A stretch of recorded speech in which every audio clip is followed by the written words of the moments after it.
دو دفعه روی حسن نیت مملکت ما اشغال شد. در جنگ بین‌المللی اول و دوم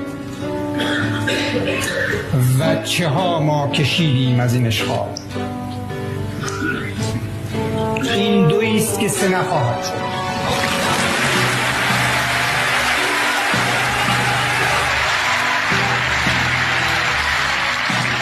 بذارید معنی بکنم. یعنی با قبول ما سه نخواهد شد، اگر بشود از روی نعش ما خواهد بود.